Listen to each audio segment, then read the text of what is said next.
Thank you and welcome to the Saskatoon Business Association first mayoral order. Wonderful. My name is Brooke Lang. I am the administrator and one of the core team members of the newly founded Saskatoon West Business Association. Our goal this evening is to offer a fair opportunity for our mayoral candidates to express their knowledge and respective visions. It's our hope to create a voice for the communities on Saskatoon West Side, and we look forward to being part of this historic event. The SWBA's primary focus centers on promoting advocacy and empowerment for all West Side businesses, as well as fostering relationships and influence with local council to address growing concerns within the area. Ultimately, we believe that businesses within the west side of Saskatoon should be granted equal opportunities to thrive regardless of location. So before we proceed with this evening's main forum, I would like to acknowledge that we are gathered here on Treaty 6 territory and the traditional homeland of the Métis. Additionally, I would like to thank Bayfield Realty Advisors for sponsoring this event, and to our candidates, Mike Carter, Don Atchison, Ford Wyant, for gracing us with a presence tonight. And I would also like to offer a special thank you to our moderator, Trevor Forrest. The format of tonight's event is going to consist of opening statements from our candidates that will be limited to approximately 3 minutes, followed by a segment of 6 questions that have been collected through engagement with local businesses and residents. Each candidate will be given approximately 2 minutes to respond to each question of the segment. There will then be a 5-minute allowance for candidates to discuss and rebut. Once completed, we will move on to a rapid response segment that includes 10 questions to which each candidate will immediately hold up a yes or no sign to indicate their response. Finally, we will allow each candidate approximately 4 minutes to present a closing statement. And once again, I thank everybody for attending, and the order that we have for our opening statements, I've got Mr. Wyant up first. Well, thank you very much. Thank you to the association for hosting. Okay, we can hear you. Okay. Is that better? I'll talk into the microphone. Well, thanks very much for hosting this event tonight. We very much appreciate the opportunity to speak to members of the community, the business community, and the community as a whole. I'm Gordon Wyant, and I'm running to be your mayor. Saskatoon is at a crossroads, and so it's time for a clear, focused plan for this city that works for everyone. I'm confident that my experience as a lawyer, school trustee, city councilor, and cabinet minister equips me to lead the city. Ladies and gentlemen, experience matters. I bring a strong, focused leadership that will deliver on the priorities people expect their council to work on. I think the majority of the city council has lost its way. They're not focused on funding the services that we need as communities. All put needs before wants. We need sustainable planning and the oversight to get Saskatoon back on track. We founded our campaign on 3 principles back in June. Safe streets, smart spending, and transparency and accountability. We'll enhance emergency services while investing in community safety solutions to ensure every neighborhood feels safe, and we'll fund that by finding efficiencies within our current budget. We're going to limit budget increases and ensure that every dollar works hard to make sure that our city is an affordable place to live and do business. Council will take control over the budget process by setting parameters based on an 8-point budget transformation plan that we've developed. No longer will we be surprised by huge budget deficits that have no plan to be addressed. We're going to renew trust in council by ensuring transparency and accountability, which will be at the heart of every decision. Saskatoon deserves leadership that listens before it acts, and acts in the best interests of its residents. We're going to consult, and we're not going to hide behind closed doors, making decisions that affect the city as a whole without their input. And we've seen a lot of that. We'll build for families and businesses, whether it's upgrading infrastructure or expanding services. We'll pursue development policies like small business tax rate and reduce red tape, and transform procurement for the benefit of our businesses, and we'll build a sustainable program to help address homelessness. And we'll avoid spending money on vanity projects and virtue signaling. And we'll move forward to moving and closing the Fairhaven shelter. This city will make this city a safer community for future generations to enjoy, and for the benefit of this great community. Thank you for your time.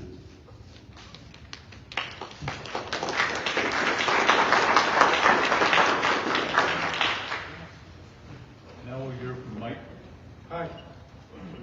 Hello, my name is Mike Harder.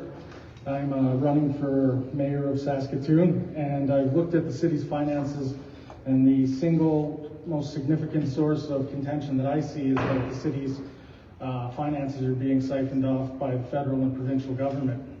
For example, last year in 2023, the city of Saskatoon paid out $311 million in taxation to both the federal and provincial government, and that's why your property taxes keep going up. I believe that we need to keep our money here, and then we'll be able to do a lot more. But currently, the system of increasing your property taxes by 4 or 6% every year, it's unsustainable. And it's not going to be long before the city's going to be forced to deal with double-digit property tax increases like Toronto did this year with 16%.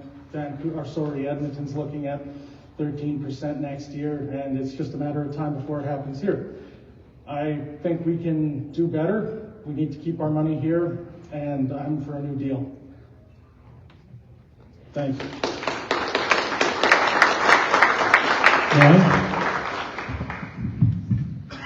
Thanks very much.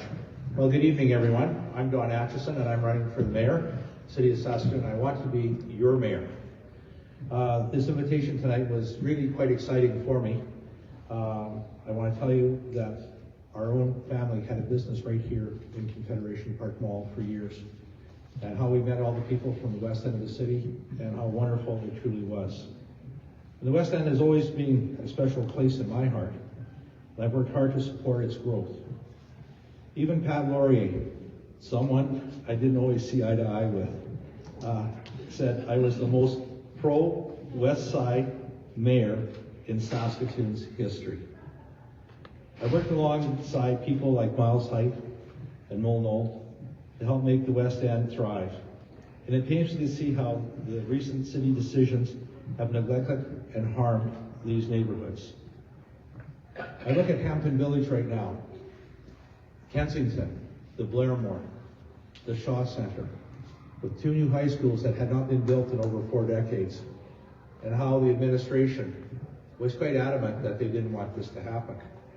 As a matter of fact, when we were going ahead with Hampton Village, they told me that I was going to be held personally liable for all the losses that would occur from that development. And I said, well, we're going to go ahead, and I don't think we're going to lose any money. And I want you to know we never did. I've known Gordon Wine for a long time and have a great deal of respect for him. He's been a strong advocate for Saskatoon as an MLA. While we may agree on many issues, I want to make it clear that I bring a deep, up-to-date understanding of Saskatoon's challenges. And I'm ready to hit the ground running on day one. What's especially troubling tonight is the absence of candidate Councillor Block. It speaks volumes about her disregard for the West End. This event is a crucial opportunity to hear from candidates and about the issues that matter most to you. And her decision not to show up is just the latest example of neglect. The history of city planning in the West End is filled with poor decisions. Take Circle Drive and 22nd Street interchange, built over 3 decades ago and still a sore point with many residents. It's as if someone dropped a plate of spaghetti and called it a road design. More recently, a homeless shelter was placed in Fairhaven without proper consultations. Abbreviated consultation, so that makes it okay, and violating the zoning bylaws. I can tell you, if it was you or if it was me, we would never be allowed to do that. Candidate Block, though, she did absolutely nothing. Actually, worse than nothing. She supported leaving you and your families to face increased crime, discarded needles, and unsafe parks. Tonight, hopefully, someone will ask about City Hall's misguided plan that the city would like to do with Confederation Park Mall and the businesses on either side of Confederation Drive and replace them with housing. I'm here to listen to your concerns and make sure the West End is heard. I'm a longtime supporter of diversity and inclusion. I'll prioritize law and order. Vote for no mill rate increase this coming year. getting spending under control, which is truly out of control. If you can't find $20 million to pay for snow removal, how are you going to build a $1.2 billion Cynthia Block Tower? I'm just asking, because I can tell you right now, I don't believe it's $1.2 billion for the whole project. I believe if we can escape at $2.2 billion, we'll be lucky. One other thing, just before I have to close, I just want to mention to you, you notice I say the West End, not the West Side. I come from a sports background, and in sports you pick sides. One side needs to win, and one side needs to lose. And when you're in a community, it's like having a whole host of books on a shelf on both ends with all that wonderful knowledge in between. And that's what I see here in Saskatoon. I want people to have the opportunity to be successful, that they in fact can step out of their front yards and know that they themselves or their family members will return safe and sound without being mugged or harassed along the way. I'll tell you right now what I'm going to bring back to City Hall, and that's common sense. Thanks ever so much.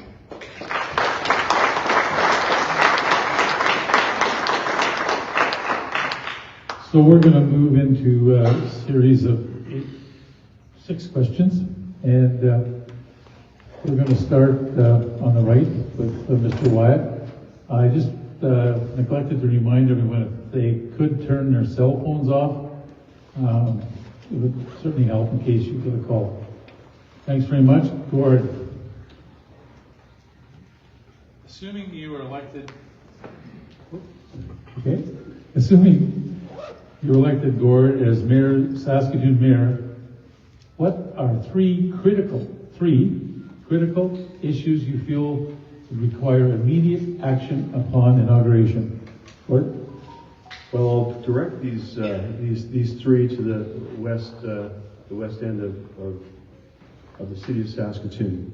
We have a significant public safety issue in this city. We know that we have one of the lowest per capita population of police per capita in the country. We've seen a city council that hasn't been investing in its police service, and that's given rise to some of the significant issues that we have on all our streets in Saskatoon. And downtown, as an example, we saw a 39% increase in crimes against the person just in downtown Saskatoon, which is an area that Councillor Block is responsible for. In this part of town, we've seen a spike in crime right across the region. So we need to make more investments in the police service. This isn't about arresting your way out of the challenges that we have on our streets, but it's about putting more police on the street. And we believe that that's going to be a deterrent to crime. And part of that is a decentralization of the police service by creating precinct offices in various parts of the city. I've talked to the chief of police about this. The first one will be in the west side of the city of Saskatoon, because that's where we believe the more significant challenges are. The second thing I'm going to do is we're going to close the wellness center. There's no wellness going on over in that building, and I can tell you that because I spent a night there. I think some of the challenges that we have is the fact that Don, to his credit, made note of this. It's not compliant with the zoning. Councillor Block and the City Council will tell you that that's a special care home, but it doesn't fall within the definition of a special care home at all.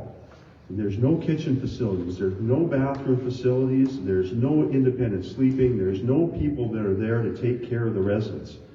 So it needs to move. The other thing we need to do is, and part of the crime piece, is we need to make sure that we have a public safety overlay in this community as we're closing that shelter. We made a commitment that we want to build a shelter, an independent shelter somewhere in Saskatoon in the North End industrial area that's going to accommodate the people that need it. It's going to accommodate people by providing them with the services that they need. So that's our commitment, to make sure. I'm the only candidate that's running for mayor that's had a direct conversation with the tribal chief, and he agrees that the center needs to move. And so we're going to move that. It will be the first agenda item that we deal with. We'll sit down with the province, we'll sit down with the tribal chief, and we'll determine a proper location. And during the course of that conversation, we'll determine who a proper operator is for that facility. So we need, as part of the other thing that we desperately need to do is work on transparency and accountability. There was no public consultation that was done with this community when it came to putting that building in place, and that was a failure of the City of Saskatoon. There was a failure of the City of Saskatoon when they realized what the spike in crime was going to be. It was a failure to look to ensure that there was proper policing in this area. So accountability and transparency is the other key part of our campaign. We saw it downtown. You know, we had a quote that came to me just today when they were talking about moving or putting the new shelter facility down on Pacific Avenue. And somebody at the city, and it was a fairly high member of the city, had said, "We didn't consult because we knew how you were going to react." And that's exactly what happened in this community.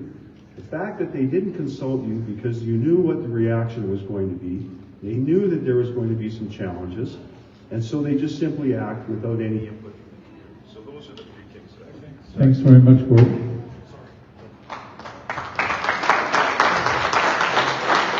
So I'll repeat the question here.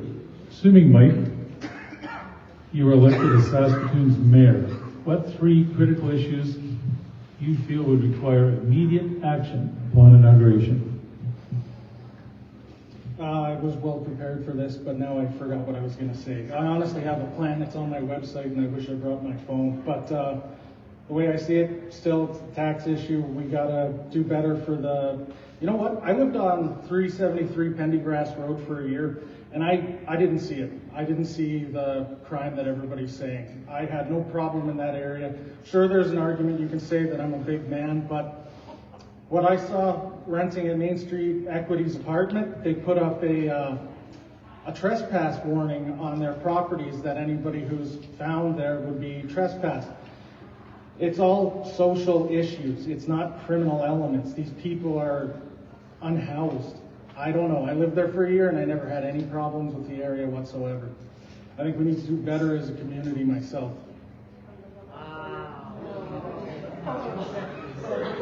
Yep, I was there, 373 Pendergrass Road, 5 minutes away from there. 45 years. I just Let Mike continue. left living there this year. I was there up until April. Why did you should say Wait that a to the minute, man let's that move. We're not having questions from the floor, so let's let Mike continue, please. Pardon me? Sorry? No, finish what you have to say, Mike. We're not taking questions from the floor. I honestly didn't see any of the issues there. I mean, sure, we got vagrancy. There's people that are sleeping in the parks. That's unacceptable, but that comes down to the fact that we need to do better as a community, and it requires leadership from the provincial government. They axed the programs that are now not in place, and we have people on the streets that are unhoused. And winter's around the corner. What are we going to do? This is a temporary solution to a long-term problem?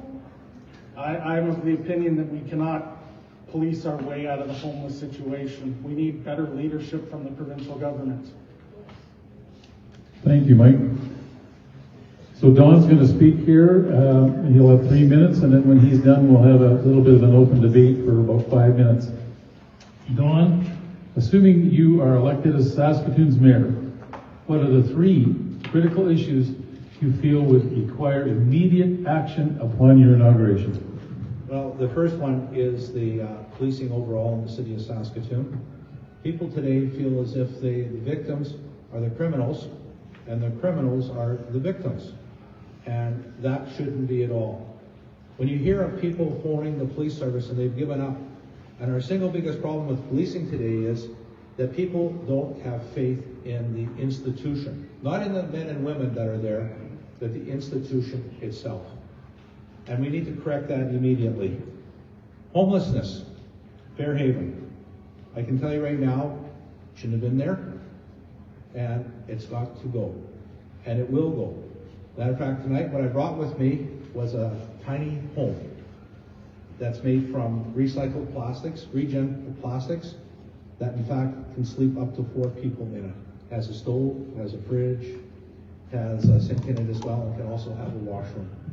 And it's easy to say that we're going to do things, but what in fact do you have as an alternative? And I can tell you right now, with homelessness, people seem to paint it with all the same brush. Because there's mental illness, there's drug addiction, there's brain injury. As a matter of fact, in Ontario, they say 50% of the people in Ontario that are homeless have brain injury. But the people that I have grave concerns for are also the families that don't have a place to sleep tonight, single parents with children, our seniors, our military veterans, and people who've fallen upon hard times as well. We need to be able to look after them. And these tiny homes will certainly help us in that particular area. I find it interesting, though, when we talk about this and how the provincial government and the civic government talk about the Fairhaven situation, each blaming the other. Well, I don't think we need to blame each other. We can see the results have been disastrous for the community, and that needs to change. And the sooner we can do it, the better. And that's what we're going to do. We're going to give people an alternative solution, choices for this. The next one is we're going to stop the Cynthia Block Palace.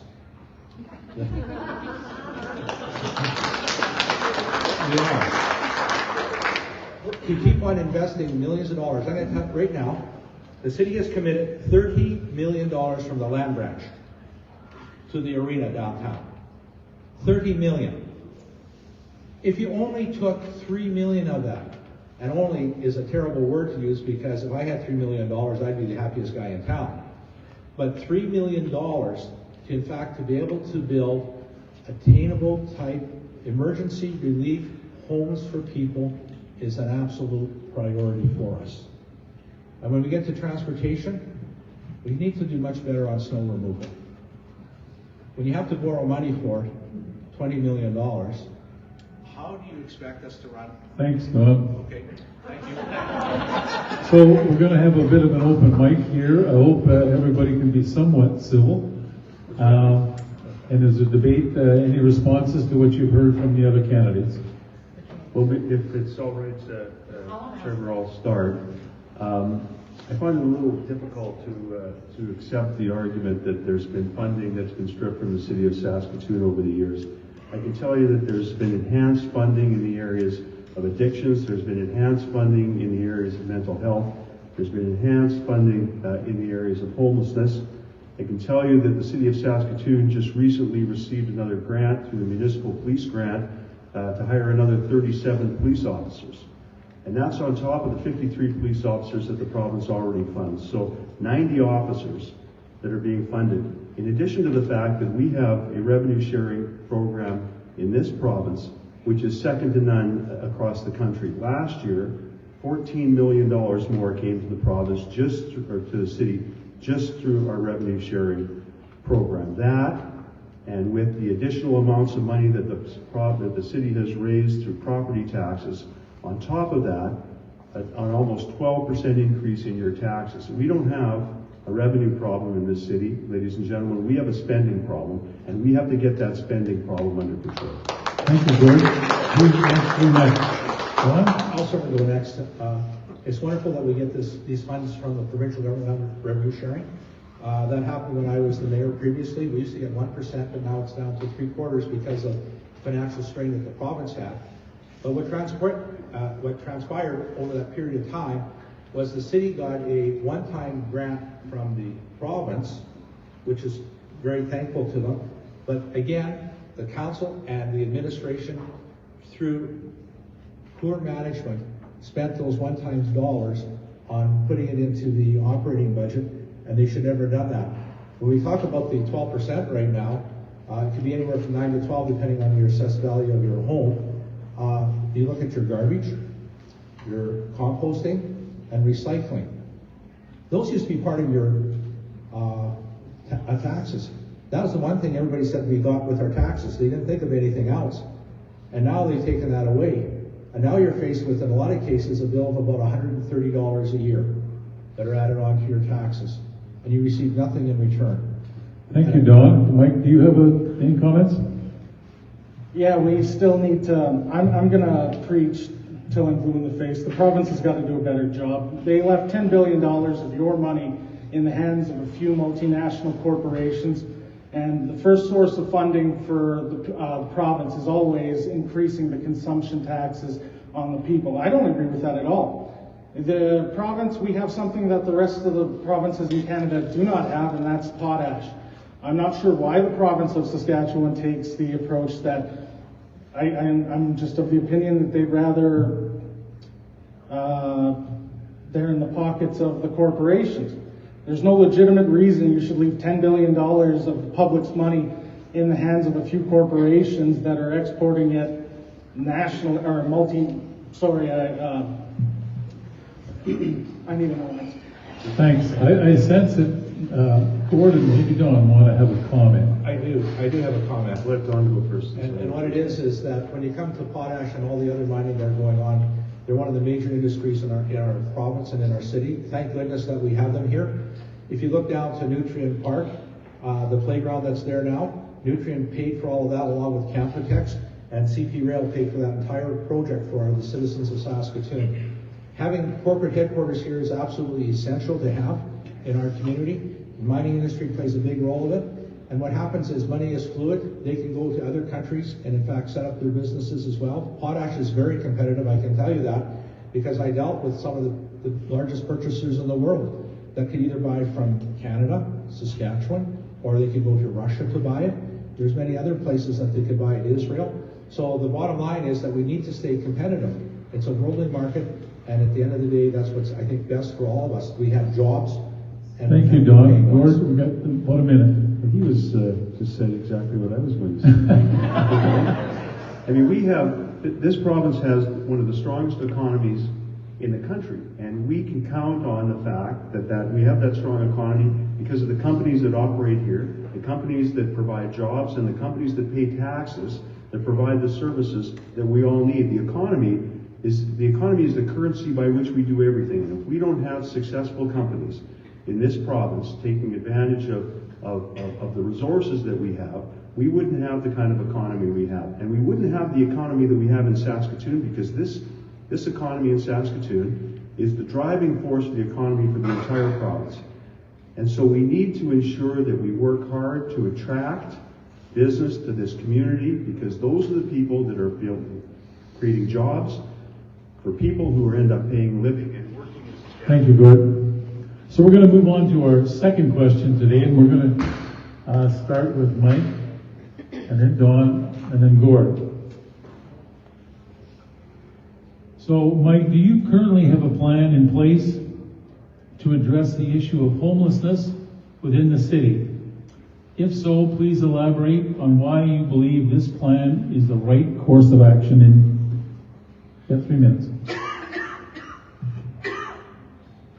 One thing we can't do is just brush the homeless under the carpet. That doesn't work. I don't know where we're going to put them, but this approach of trying to police them or get rid of them just doesn't work. I know there's an apartment building sitting vacant on 21st and Avenue P South, and that building's been sitting vacant for 12 years. How come that isn't used or utilized by the city for a housing project?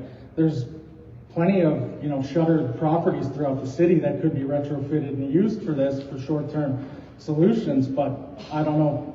There's just too many questions that I have, and I don't have the answers, but I'm willing to look at it and see what we can do.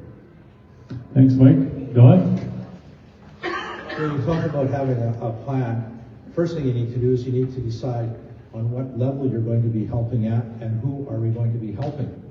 So first of all, we need to determine whether or not it's mental illness, drug addiction, brain injury. Those things the city of Saskatoon has no capability of being able to help in at all.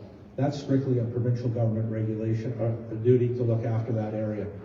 The area that we can help in, though, again, are families, single parents, seniors, those that from the veterans from the military, and those that have fallen upon hard times. And we need to have what's called emergency shelters, like the one I brought with me tonight. So I just won't talk about what I would like to do. I actually come with something to show you as well. The next thing is transitional housing that's required. And then the last thing is into permanent housing. Those things all need to occur along the way. And that's what we're going to be able to do. But we can't do it by ourselves. We're going to have involved with it are the faith-based groups. Non-government organizations as well are going to have to be there with us.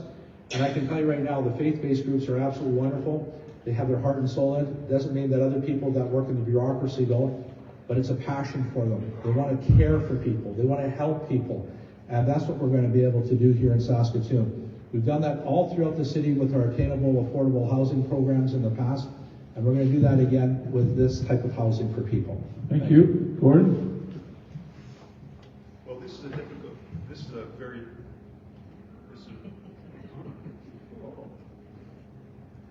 I could just talk about it. Well, this is a very, very difficult issue, and Don's kind of pointed out some of the issues in terms of how we transition people. There is a lot of vacant properties in the city of Saskatoon, ones that have been taken for taxes by the city, ones that have been abandoned, properties that are owned by the Saskatchewan Housing Authority that are underutilized. My plan is to bring all those together, to work with SIIT and Sask Polytechnic. We want to develop home renovation programs so we can train people in home renovation, bring those properties together, renovate them, and then turn them over to the housing providers in the city of Saskatoon. And we have some great housing providers. The other thing that we can do, and by the way, bring the industry together, and the conversations that I've already had with the Minister of Social Services and some industry partners about how they can participate in helping to renovate and rejuvenate a lot of our housing stock in the city, and some in this area of town. The other thing that we desperately need to do is to ensure that we have transitional housing for people. Not all housing is safe housing. So the housing that we do, the housing that we'll create by regenerating, by renovating the houses that we have, will be turned over to those housing groups. The city of Saskatoon also has a key role to play in terms of coordinating all those housing providers in the city of Saskatoon. And when I sat down and talked with the United Way about their Journey Home program, that was successful because of the fact that they brought a number of organizations together and brought their expertise to the table. And I think the city of Saskatoon can act as a quarterback, if you will, in terms of bringing all those organizations together to have a definitive path forward in terms of trying to provide more sustainable and safer housing in the community. Thank you, Gord. Mike, you currently have a plan in place to address the issue of homelessness within the city. If so, please elaborate on why you believe this plan is the right course of action. Just like the other two candidates said here, they're right on the money with what needs to be done. There needs to be short-term transitional housing, then medium-term, long-term housing, and then sustainable. You need to reintegrate these people back into society. Yeah, well, a huge part is addictions and mental health. And it doesn't matter what we do with our best efforts if these people don't want to change. It's a tough situation all around, but I agree that we definitely need to take a different approach. Short-term, immediate crisis intervention, medium-term transitional housing, and then long-term sustainable housing for the future of everybody's well-being. Thank you, Mike. So we got a couple minutes for debate time here, gentlemen, if anybody wants to respond. The one thing I'd like to say is that when you talk about these vacant homes that are in the community right now, the question is, who's going to use them? Is it someone with drug addictions? Is it mental illness? Who is going to use them? That's the problem. It's the uncertainty that you have there. And what we need to have is, in fact, certainty. You've invested hundreds of thousands of dollars into your home. And we need to have areas that, in fact, we can put people, and I can tell you immediately, again, when we deal with the drug addiction, mental illness, that's certainly a different story that needs to be dealt with. I'm concerned about the children in our community. They should be able to go and have a nice sleep every night in a warm, comfortable place. They shouldn't have to sleep out in the foyer of a bank. They shouldn't have to sleep under stairwells. They shouldn't have to sleep on top of heating vents. Those things should not occur in our community, and we can stop that from happening, and we can do it pretty darn quick with the help of everyone. Thank you, Don. Gord? You know, the key to this whole thing is to make sure that we provide safe housing to people in our communities. We see too often where housing is provided to people when it's not safe. And I don't know if, I'm sure many of you know this, but I did this Sanctum Challenge, and I was in some houses where you wouldn't let your dog in the yard. It's terrible. So we need to provide safe housing. And so being able to take the existing stock, providing tax incentives to people who want to renovate their properties, and we know that the province of Saskatchewan has just come forward with a renovation tax credit, which is going to allow a number of things to be done, including the construction of secondary suites, but it's the safety part of that. And housing providers in this city, and I'll use Quint as an example, have a great track record in ensuring that the people that are placed in their homes, in their communities, in their rental places, have a safe place to live. And that's why if we end up taking the opportunity to take control of the vacant and abandoned properties in this city and utilize them with a housing provider like Quint, then we'll be successful in ensuring that we're providing safe and secure housing for the individuals that need it. Thank you, Gord. Mike, do you have any response to this? No, those are great ideas. Thank you. So we're going to move on to the next question, and we'll start with Dawn, and then Gord, and then Mike. Dawn, what is your understanding of the current state of Saskatoon's west side? And how do you plan to involve residents and businesses in determining the future of their communities right here? Well, the status right now on the west end of the city is in a crisis mode right now. It seems like the City Hall has forgotten the west end of our city once again. There's nothing there anymore. It's like,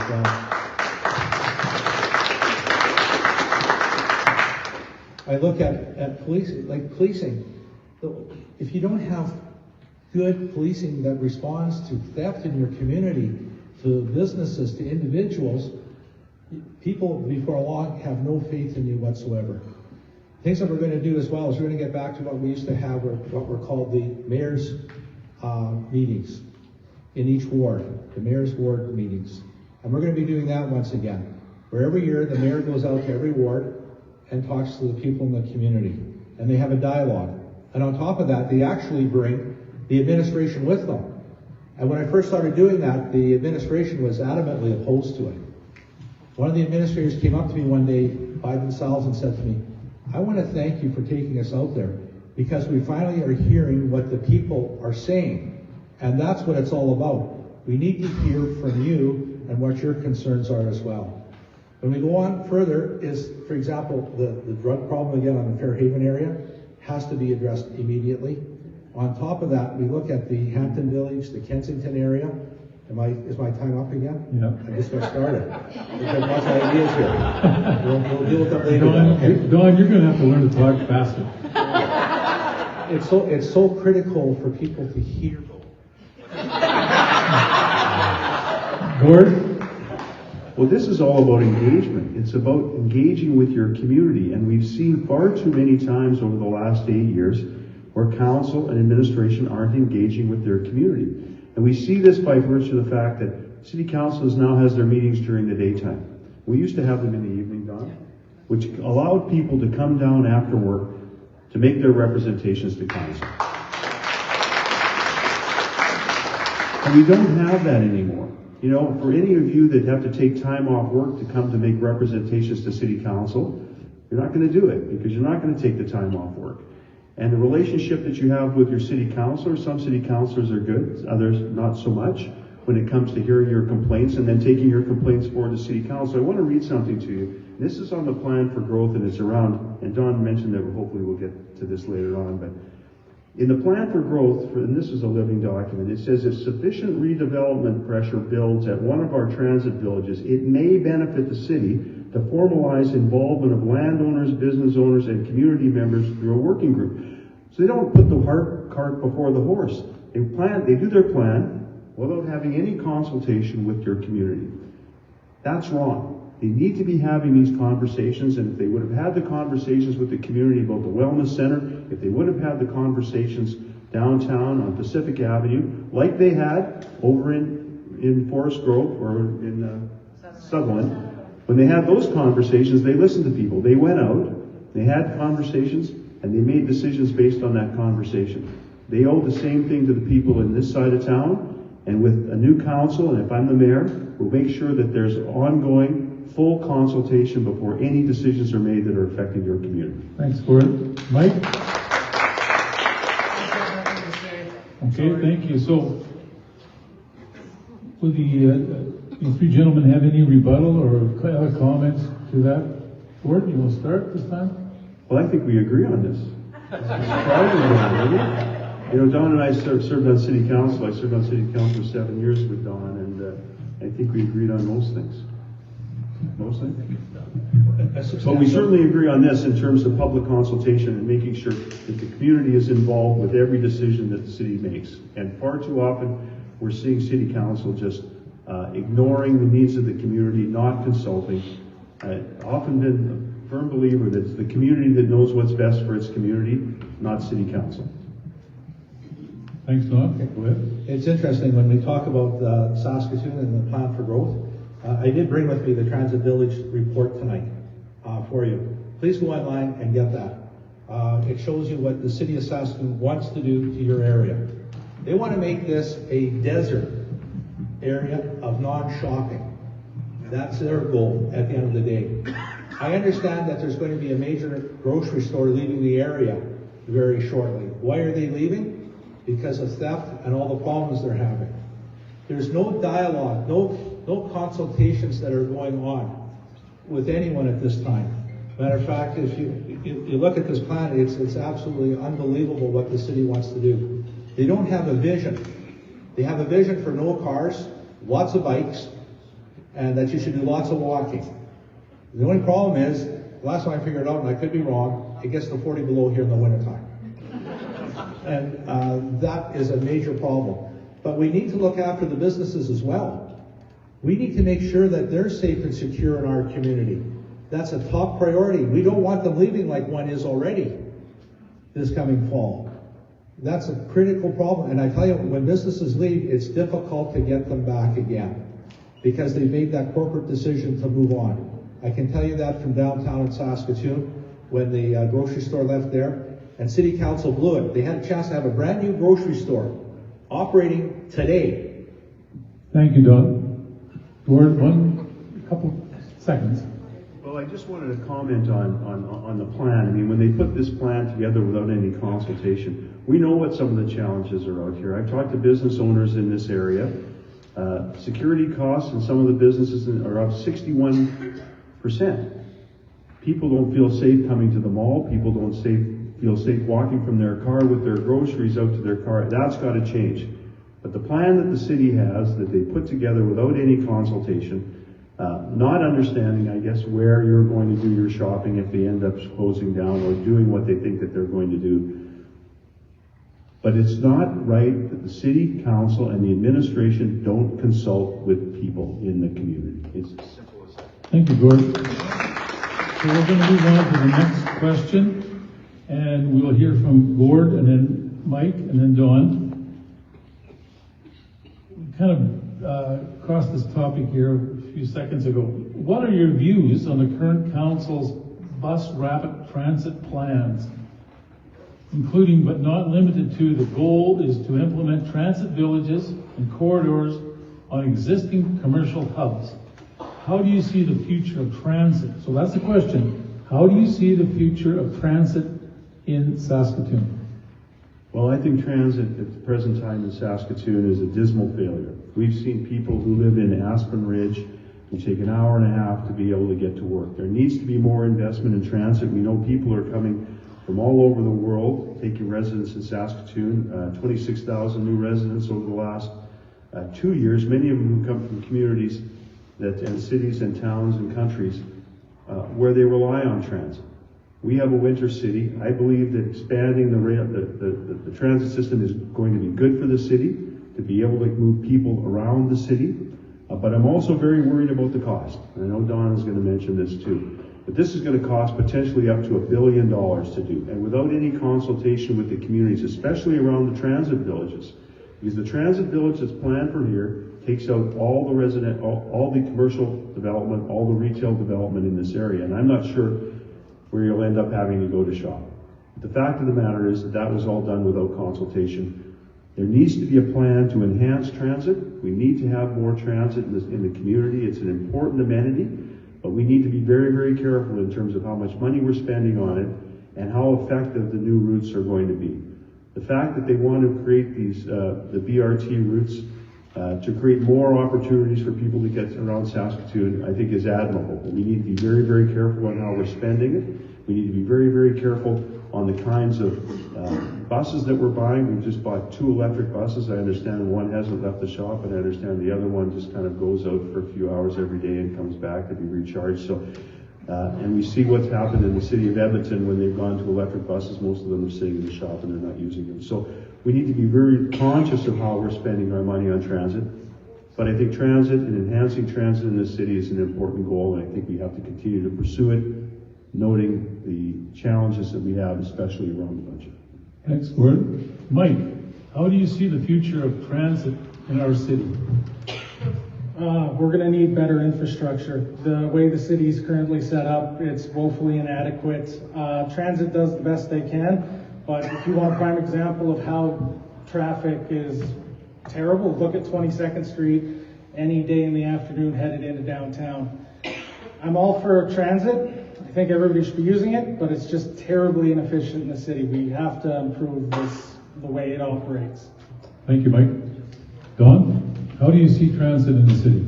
Well, first of all, the system we have now is a disaster, to say the least.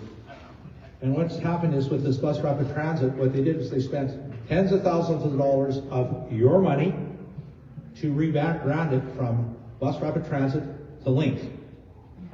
And why did they do that? The number one reason they did that is because I phoned them and talked to them about it. I said, bus rapid transit is supposed to get you faster from one end to the other. And with your plan, it's still going to take me 5 to 7 or 8 minutes longer on the bus than it is in my car. Why in my right mind would I take the bus and be inconvenienced along the way? The idea of Link, I like to talk about frequent bus service on 22nd Street, 8th Street, 33rd Street, Warman Road, College Drive. And what that means is we'd have a bus that would come everywhere, anytime between 6 to 8 minutes maximum.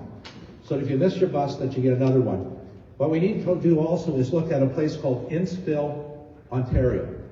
And what they did was they went to the mainstream lines of running the buses themselves, and then reached out to the private sector to bring the people from their home to the buses, the main bus stops along the route.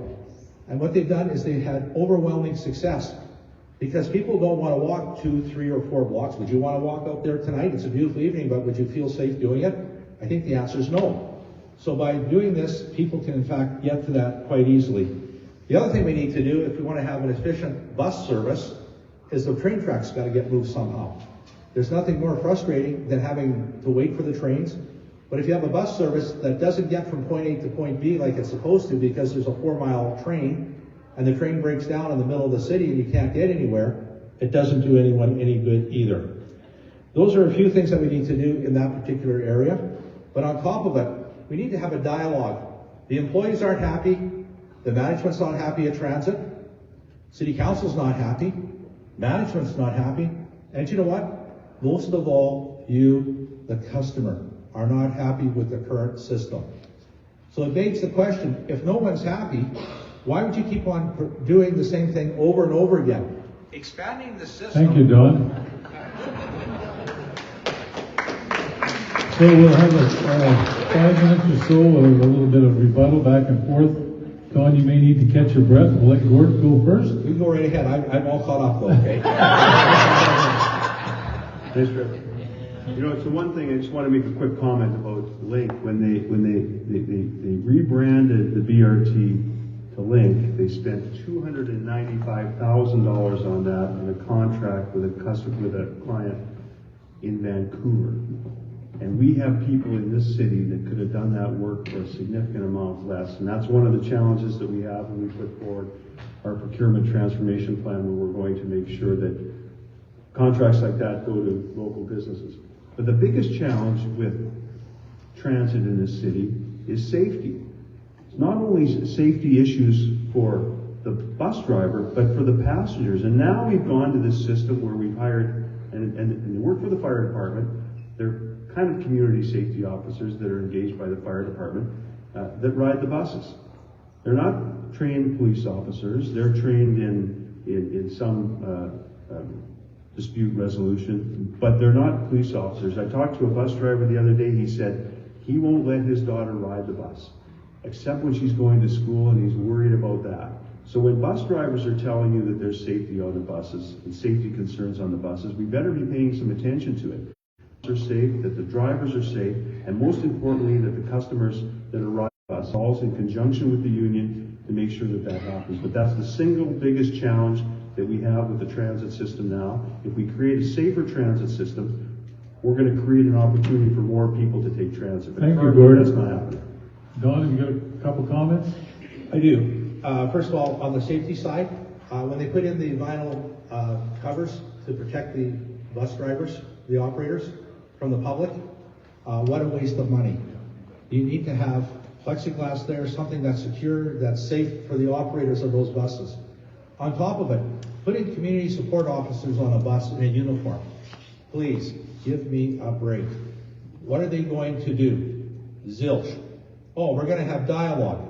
Wonderful. What does that do for anyone?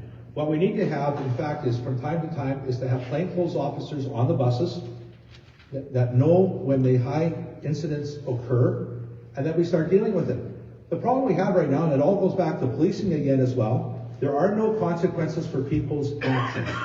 And you need to have consequences for the actions. The people that are on the bus, they're almost like the criminal. Why would you want to get on the bus? The other problem that we have with buses right now, heating doesn't work in the wintertime. Air conditioning doesn't work in the summertime. It reminds me of our 1954 Fairlane 500 we had. We had air conditioning in the winter and heat in the summer. Everything's backwards. We have fewer buses today than we had before. They talk about putting more buses on the road. When I was the mayor, we went out and we bought as many buses as we could from all the other cities that said after 7 years they were too old to use. And we bought those buses at far lower prices than new ones and had them on the road for us. That's what we need to do. Buying electric buses, give me a break. Those buses cost a fortune, and they don't operate on a sound basis, reliable basis like they're supposed to. Thank you, Don. Mike, do you have anything to add to this conversation? Yeah, I think we definitely need to start using community shuttles, smaller buses like cities like Calgary. That is a more suitable approach that should be applied here. Thank you, gentlemen. We're going to move on to the next question, and we'll hear from Don, and then Gord, and then Mike. So, Don, the next question is, and this is an interesting question. Well, I'm glad it's interesting. We'll be able to spend some time on it then together. Don, during your career, what was one important political issue where you realized your initial position was uninformed or incorrect, and what led you to change your opinion? Interesting question. I said. Very interesting. And what it would be, and I will tell you right now, go back to 1994, 1995, when I first became a councillor, and I thought that we, in fact, should, at that particular point in time, start billing for garbage. The more you put out, the more you paid for. My phone at the store rang like crazy. I walked into the store one day, and my dad says, "What the H did you say last night? That phone hasn't stopped ringing." And what I found out was, people have no respect for other people's property. They were dropping off transmissions. They're dropping off dead carcasses of animals and that in the back alleys for other people to have to clean up. And I came to the conclusion very, very quickly that that's a service that's on your property taxes and needs to be there on an ongoing basis all the time. And now what's transpired is that we've had the city take that off your tax bill. And I wish candidate Councillor Block was here tonight to defend some of these actions that we're talking about. Because the fact of the matter is, it's terrible. You've been misled, and you've been told now that you can get a smaller can, and guess what? The smaller can, the people who have larger cans are subsidizing them now. I thought this was supposed to be more on a user pay type basis as well. This administration and this council have lost their way. We need to get back to common sense. Thank you, Don. Gord?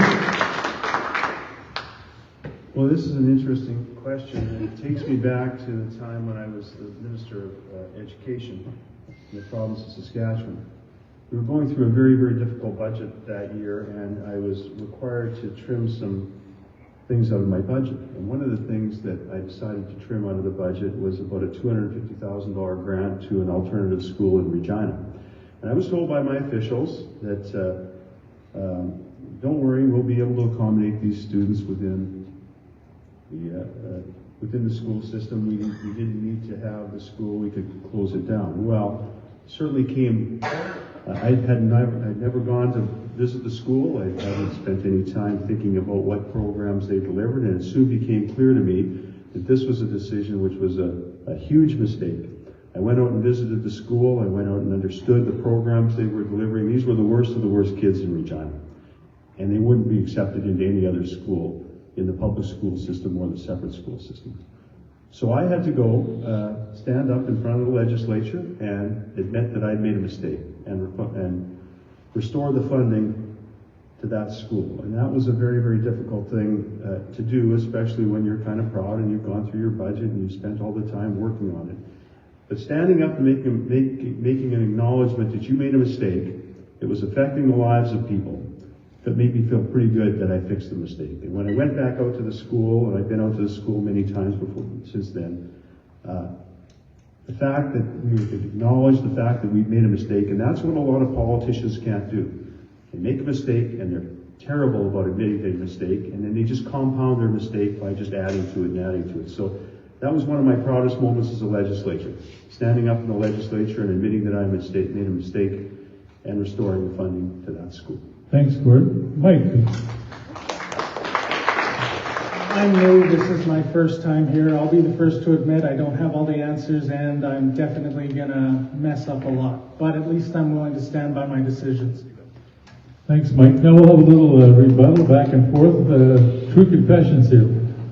Well, actually, Gord, I thought that you were going to mention River Landing when I wanted to build all those buildings downtown, the high rises and that, and you wanted it to be a park.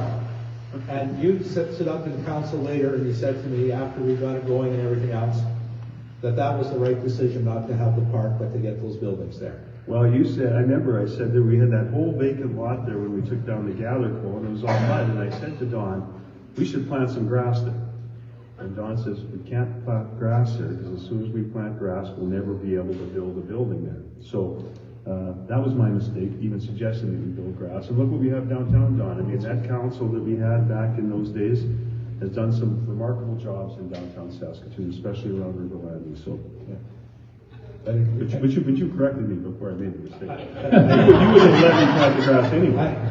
Well, depending on how the vote had gone, but that's what leadership's all about, is looking into the future, seeing what needs to be done, and to be able to realize, to steer and direct people in the right direction on council. Everyone says that everyone just gets one vote. Well, it's like King Arthur and the Round Table. The mayor's vote is just a little more important than the others to be able to do influential things with the councillors and to discuss why perhaps they're on the wrong page. Thank you, Don. So we come to our final question here before we go into the quick ones. And we're going to go with Mike, Don, and then Gord. And we're a little bit ahead of schedule here, so maybe we'll allow a little extra time on this question because I know that most of the people in this community have concerns regarding the Wellness Center in Fairhaven, including but not limited to the heightened crime and vandalism, diminishing property values, public safety, and increased costs for business homeowners. Mike, what is your plan to address this matter? I'm sorry, I do not have an answer to this question. Fair enough, thank you. So Gord, what is your answer to address this matter? Well, very early on in this campaign, I came out to this community and announced that we needed to close the shelter.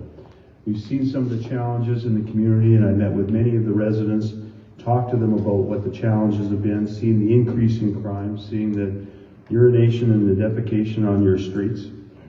That's unacceptable. We need to move the shelter, and as I mentioned before, I was the first one to reach out to Chief Arcand to convince him that needed to happen. We've had some further conversations with the government, with the Minister of Social Services about that. We need to find a new location. We need to find a location that's not only going to provide shelter services, but that's going to provide the wraparound services that people in the facility need, whether they get there with mental health challenges, whether they get there with addictions challenges, or whether they get there just simply because they're homeless. So how do we connect those people to services? There's no connection to services going on at the Wellness Center, and I don't even know why we call it a Wellness Center, because there's no wellness going on over there. Having stayed there, I appreciate the fact that there's nothing good about the good. I mean, the tribal chief wants to do his best, but the fact of the matter is it's a failed model and it needs to move. So that's not to say we abandon. That's not to say we abandon the people, because I can tell you this: if we just simply close the shelter, those people aren't leaving your neighborhood. We need to provide alternatives for them to be able to go and get the comfort that they need and move them on through the cycle, whether that's in a pathway for addictions or homelessness or mental health. And we need to work with the provincial government to make sure that we've got the resources available to do that. But we can't do that in a facility like we have. So I'm committed to moving forward with working with the provincial government and the tribal council to close the shelter and to find a provider who's going to provide the right services to the people that need that service in our community.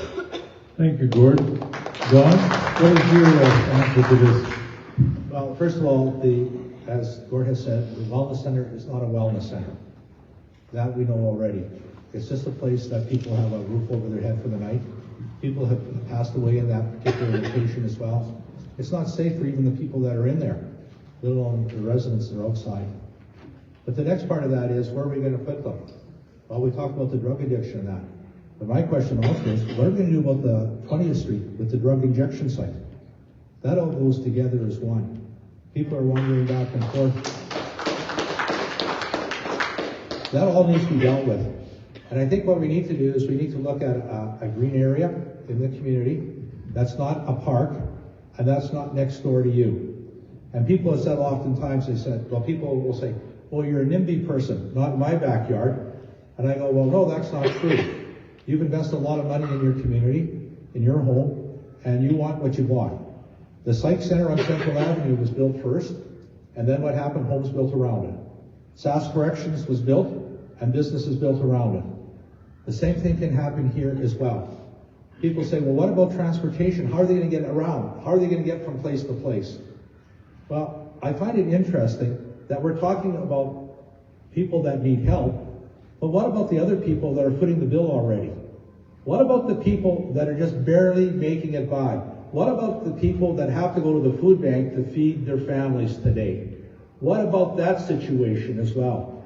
We cannot be everything to everyone, and the city will not end up being everything to everyone. The provincial government certainly has a lot of onus in this area, and my strict onus right now is more on the families, the children, and that sort of thing. But getting the wellness center, as they call it, quote, wellness center, out of Fairhaven, that has to go, and it needs to be in a different location, and separating the people for the wants and needs that they require.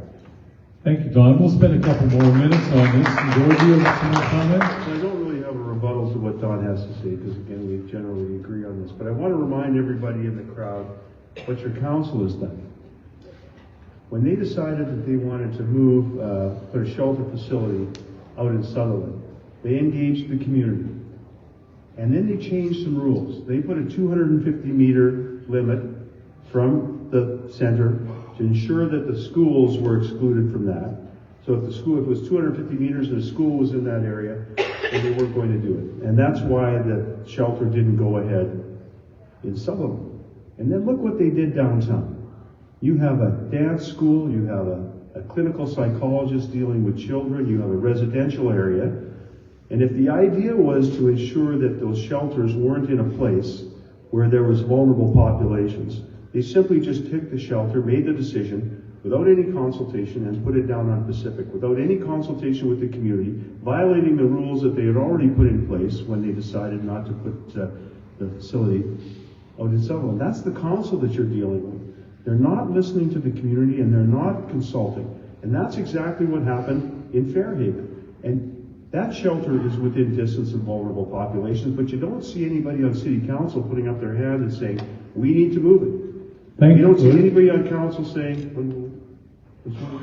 we don't see anybody on city council saying, well, we better flood the place with police because of all the challenges. That's the problem that you have with city council. They're not being responsive. Thank you. Mike, do you have anything to add at this point? Don? We'll spend a couple more minutes here. This is a big topic in this community. It's huge. People are talking about safety for themselves and their families. I want to give you another example, though, where we in fact worked with the Métis over on 22nd Street on Avenue T and U. You'll see 3 apartment blocks there. And I still remember them coming to the council and asking us to, in fact, help finance them with drug-free and alcohol-free housing. And I couldn't believe my ears. Council was saying it will never work. It's an absolute failure. People want to drink all the time. In the end, what transpired was we went from having 498 calls one year down to about 490 calls. And 4 of them were for medical reasons. The other 4, the people had problems with police service. And so they were gone. But the problem again is with council itself. They don't listen to people. We have people that come all the time to council when I was there that would raise their concerns. We'd often go back and revisit the situation again. That's what needs to happen. And what's happening now, they talk about being open and transparent. Well, I've never seen a group so unopen and transparent in my life. And what they've done also is to circumvent the rules. What they do is they meet in groups of 3 with people that have concerns, because if they meet with more than 3, what happens is that's called a meeting, and therefore they need to have a recording secretary from City Hall with them. So what they do then is they circumvent the rules by having only 3 there. And that's what they're doing. And it's despicable that we allow those things to happen. And that's why I'm asking you to bring common sense back to City Hall once again. Thank you. Thank you, Don. That brings it to the end of our questions, and we're going to move into another segment that I've used the word interesting before, but I've never experienced this type of thing. These are rapid-fire questions, and there's 8 of them, and we're going to ask the candidates to simply put up a sign, yes or no, with no verbal response. No verbal response for no verbal response from a politician is I hope the questions are generic in some ways, because some questions require more than a yes or a no. Well, we're going to start out with the first one on the list, Don. Okay. Here we go. Yes or no? Do you support City Council's plan to proceed with a downtown event and entertainment district?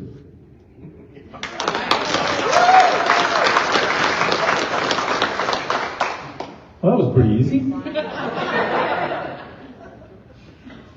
Do you believe the addition of bike lanes will benefit transportation within the city? Yes or no?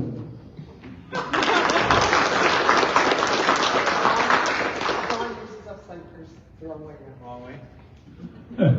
Look okay to me. Question number 3. Yes or no? Have you signed the Saskatoon Chamber's YXE election pledge? Okay. In the air.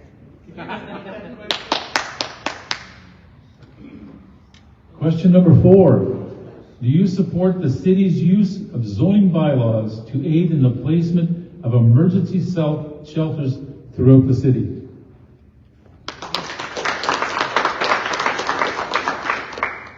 This is going better than I thought. Will you implement tax relief measures for property owners on the west side? Everybody says it again. Thank you, gentlemen. A couple more here. Do you think safe consumption sites help to solve addiction problems?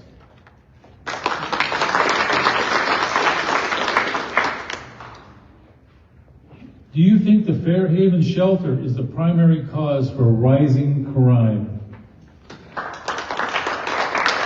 Yes, thank you. And the last one, when we get done here, we'll end up with some closing comments from our mayoralty candidates. Yes or no? Do you support the increase of local police presence in the community?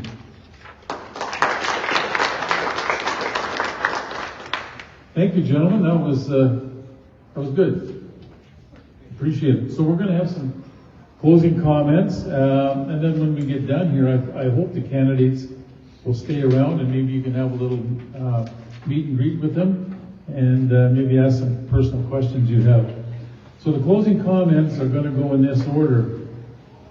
This was not done by a lot. Mike, Gord, and then Don. So 5 minutes or so for your closing comments. Mike?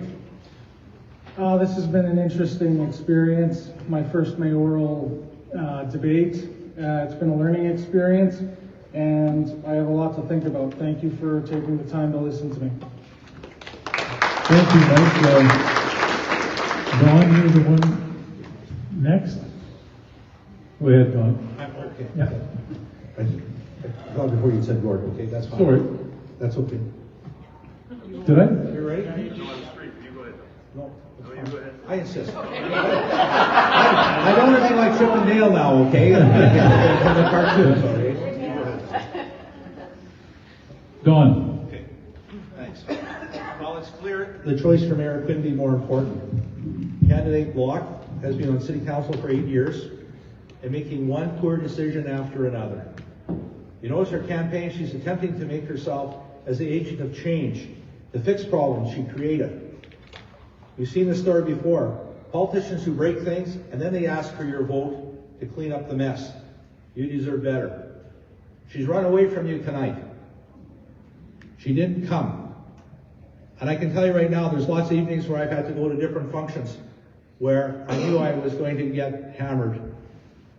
But I think that's what a leadership is all about, is going and facing the public, telling them what you believe and why you're doing it.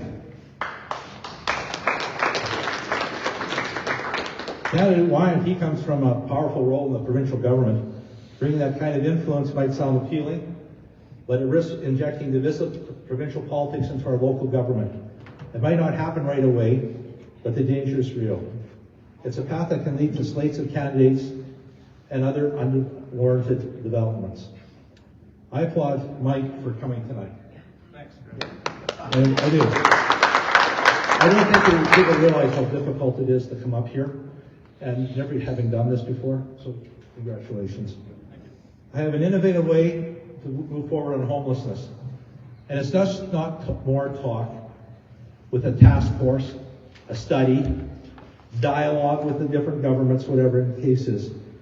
In my last term as mayor, we averaged 564 attainable housing units per year, more than tripling some years that Block's been on council. I'm saying no to Cynthia Block's Downtown Palace. It's a project that we simply can't afford.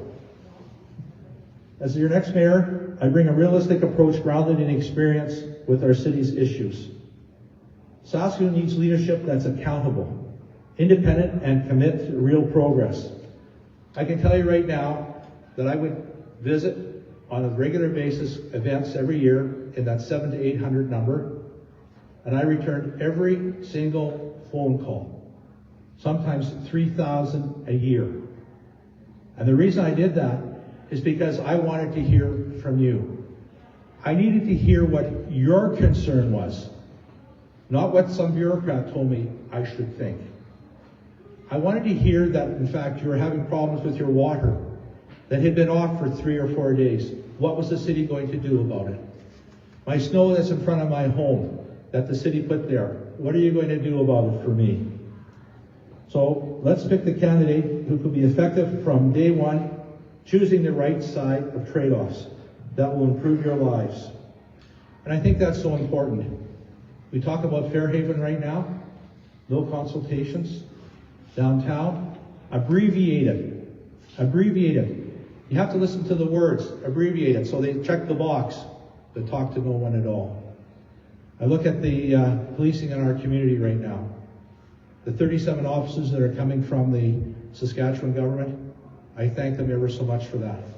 They've been a tremendous help along the way, and we need to recognize them for that.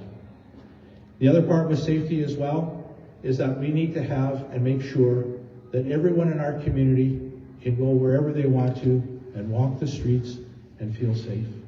Our downtown is a disaster today. Look at it. Could you believe that you would ever have to ring a doorbell to get into a business? That business owners are being beaten to a pulp in their own business. Community support officers are not the answer. We need to put officers in the Fairhaven area. We need officers in the downtown area. We need to be, in fact, having an overabundance of them there to signal to the public once again that safety and security is paramount to all of us in our community. What's happening today is lip service. That's what you're receiving. And I can tell you right now, as your mayor, the west end of the city is a #1 priority for me still, has been, and always will be. I am so thrilled every time I go by Bethlehem and Tommy Douglas and the Shaw Center, and I think of the years that you had to wait over 4 decades to get 2 high schools. Kensington, how that took forever. The Blair. Thanks, Glenn. I'll give you 30 seconds. I just want to say thank you. I just want to say that Hampton Village and that for me, when we built that, I said the west end of the city is going to have the same facilities, they're going to have the same businesses, they're going to have the same everything that we have on the west end is going to be on the east end. And that meant when we were paving back alleys on the east end of the city, back alleys here were going to get paved. The lots, the parks, everything was going to be the same for everyone. And that's what it's all about. This is a family that we live in together. Thank you.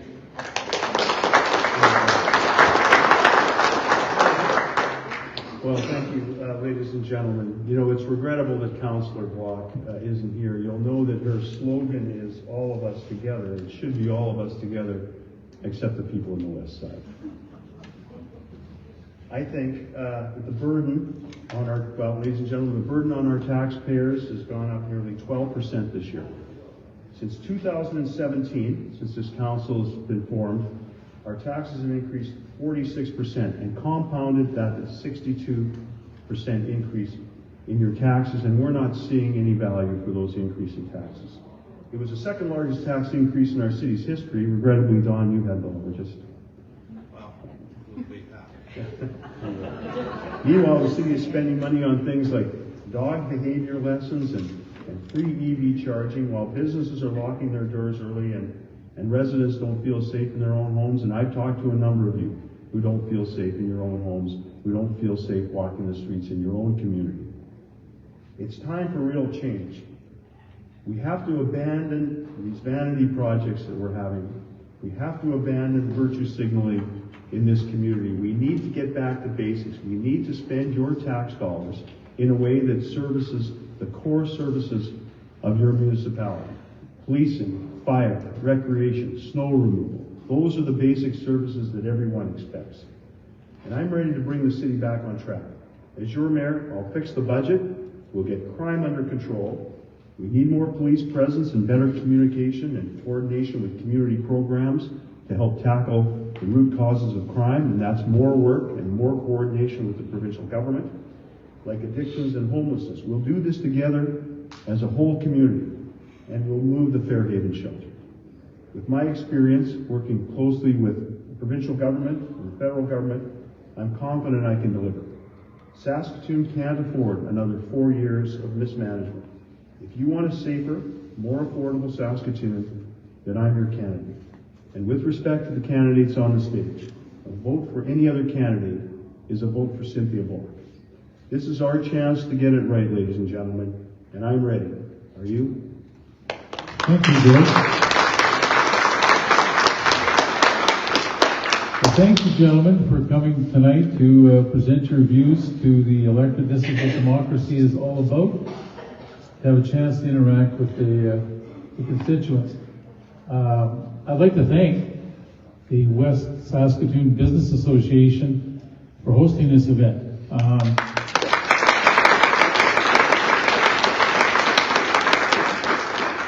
Interacting with the leaders of our community is a great asset for you, the citizens, and they can bring some presence. So thank you to the Saskatoon West Business Association. I just wanted to make one comment. This wouldn't have happened without Brooke and her team putting this together, and I think we all owe Brooke a round of applause.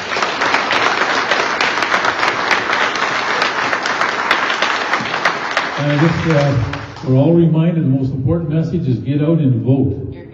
We have a democracy here, and there's lots of people who sacrifice their lives or their well-being to give us an opportunity to vote. So don't misuse it. Get out and support our municipal elections. Where will we be able to see the replay?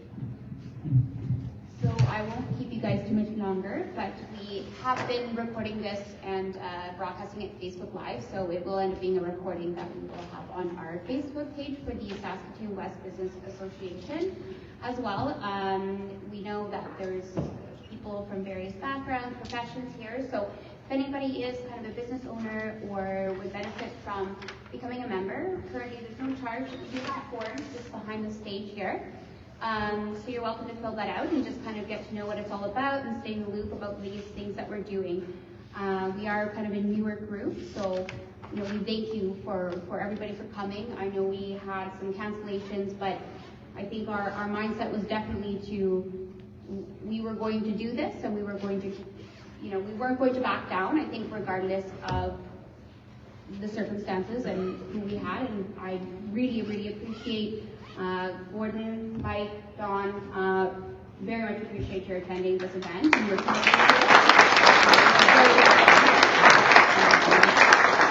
like Don said, Mike, thank you. I know this is the first one you've done, so that takes a lot, and I'm very grateful to have you here. Thank you as well to Trevor for doing this for us. Very much appreciate it. And just wanted to do a thank you to Bayfield Realty Advisors for sponsoring this event. We are a very early, small, beginning stages of this business organization, and we're really hoping to, continue growing. And this was a big accomplishment for us, and I think that we were very happy we were able to do this. So we even have our the VP of Bayfield here from Toronto. So just thank you to everybody. And like I said, if you're interested in learning more about the SWBA, there's forms behind there. And otherwise, I will let everybody, disperse. And I just ask that we only use our main entrance doors here for exiting, just to keep everything locked down. And any other questions, feel free to, approach me. I'm not sure if we'll be hanging around, but once again, thank you to everybody.